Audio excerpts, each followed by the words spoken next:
എല്ലാത്തിനും ഹൂഡ. 10 വർഷത്തിന് ശേഷം ഹരിയാനയിൽ അധികാരം തിരിച്ചുപിടിക്കാനിറങ്ങിയ കോൺഗ്രസ് പടയൊരുക്കത്തിനും പോരാട്ടത്തിനും നെടുംതൂണാക്കിയത് ഭൂപീന്ദർ സിംഗ് ഹൂഡയെ.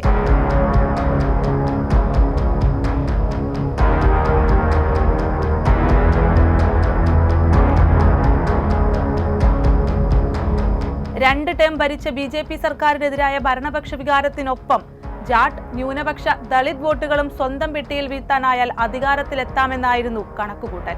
പക്ഷേ അത് അമ്പാടെ പാളുന്നതാണ് വോട്ടെണ്ണലിൽ കണ്ടത്.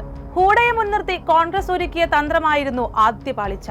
സർവ്വതും ഭൂപീന്ദർ ഹൂഡയുടെയും മകന്റെയും നിയന്ത്രണത്തിലായി. ഇത് കോൺഗ്രസിനുള്ളിൽ തന്നെ മുറുമുറുപ്പുകളുണ്ടാക്കി.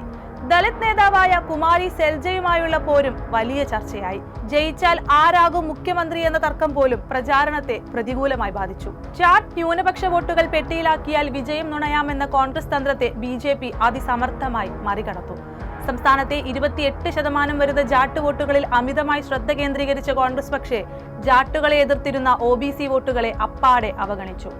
90 സീറ്റുകളിൽ 20 ദളിത് സ്ഥാനാർത്ഥികൾ വേണമെന്ന കുമാരി സെൽജയുടെ ആവശ്യവും ഹൂഡ തള്ളി. ഇതോടെ ദളിത് വോട്ടുകൾ കാര്യമായി സമാഹരിക്കാമെന്ന ഹൈക്കമാൻഡിന്റെ നീക്കവും പാളി. തെക്കൻ ഹരിയാനയിലെയും UPയോട് ചേർന്ന് കിടക്കുന്ന മേഖലകളിലെയും ജാട്ട് മണ്ഡലങ്ങളാണ് കോൺഗ്രസിന്റെ പ്രതീക്ഷകൾ അപ്പാടെ തകർത്തത്. വടക്കൻ ഹരിയാനയിലെ ന്യൂനപക്ഷ കേന്ദ്രങ്ങളിൽ കോൺഗ്രസ് മികച്ച പ്രകടനം കാഴ്ചവെച്ചതൊഴിച്ചാൽ ഡൽഹിയോട് ചേർന്ന് കിടക്കുന്ന മേഖലകൾ പോലും കോൺഗ്രസിനെ കൈവിട്ടു.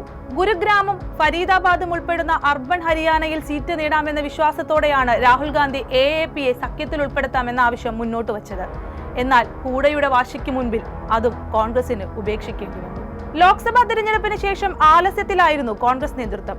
എന്നാൽ ജാതി സമവാക്യങ്ങൾ കൃത്യമായി മനസ്സിലാക്കാൻ BJP കുരുക്ഷേത്ര ഭൂമിയിൽ കരുക്കൾ നീക്കി. മനോഹർ ലാൽ ഖട്ടറിന്റെ 9 വർഷക്കാലത്തെ ഭരണത്തിനിടയ്ക്ക് നഷ്ടപ്പെട്ട OBC വോട്ടുകൾ നായിബ് സിംഗ് സെയ്നി എന്ന OBC മുഖ്യമന്ത്രിയിലൂടെ BJP കൃത്യമായി കെട്ടിയിലാക്കി. BPL വിഭാഗത്തിൽപ്പെട്ട സ്ത്രീകൾക്ക് പ്രതിമാസം 2100 രൂപ, കോളേജ് വിദ്യാർത്ഥിനികൾക്ക് സ്കൂട്ടർ, സർക്കാർ ആശുപത്രികളിൽ സൗജന്യ ഡയാലിസിസ്, സർക്കാർ സ്വകാര്യ ആശുപത്രികളിൽ സൗജന്യ രോഗനിർണയം തുടങ്ങി BJP ജനങ്ങൾക്കായി വാഗ്ദാന പെരുമഴ പ്രഖ്യാപിച്ചു.